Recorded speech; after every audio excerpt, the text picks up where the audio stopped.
জমে উঠেছে বাংলাদেশ ফুটবল লিগের শিরোপা লড়াই। বসুন্ধরা কিংসের সাথে আবাহনীর পয়েন্ট পার্থক্য মাত্র 1। শুক্রবার অ্যাওয়ে ম্যাচে পিডব্লিউডিকে 2-0 গোলে হারিয়েছে আকাশ নীলরা। হোম ম্যাচে পুলিশ এফসির সাথে ঘটনাবহুল ম্যাচ 1-1 গোলে ড্র করেছে বসুন্ধরা। এছাড়া ফকিরের পুলকে 7-1 গোলে ব্যবধানে বিধ্বস্ত করেছে ফর্টিস এফসি। কিংস আরেনায় প্রথমার্ধে দোরেলতন গোমেজের গোলে এগিয়ে যায় কিংস। দ্বিতীয়ার্ধে পুলিশকে সমতায় ফেরান পাওলো হেনরিক। এর কিছুক্ষণ পর বদলি ফুটবলার মাঠে নামানো ইস্যুতে 1 ঘন্টার বেশি বন্ধ থাকে ম্যাচ। শেষ পর্যন্ত ম্যাচ শেষ হয় 1-1 সমতায়। শুক্রবার কিংসের ড্র আর আবাহনীর জয়ে 16 ম্যাচ শেষে টেবিলে দুদলের পয়েন্ট পার্থক্য মাত্র 1।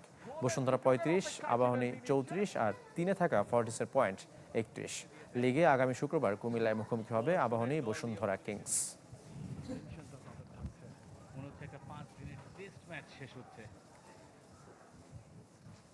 ঈদ আসবে, সাথে ক্যাশব্যাকও আসবে। নিজের বা প্রিয়জনের জন্য কেনাকাটায় এবারও নগদ পেমেন্টে পাচ্ছেন দারুণ ক্যাশব্যাক। তাই যাই কিনুন, পেমেন্ট করুন নগদে।